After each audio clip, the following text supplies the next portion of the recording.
छोटा सा चीकू, जंगल का रहने वाला, पर दिल से सबसे आमिर।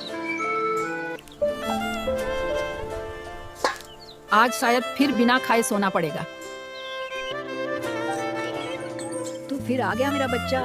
ना उससे बोलना आता था ना समझना। बंदर को यहाँ मत आने दो।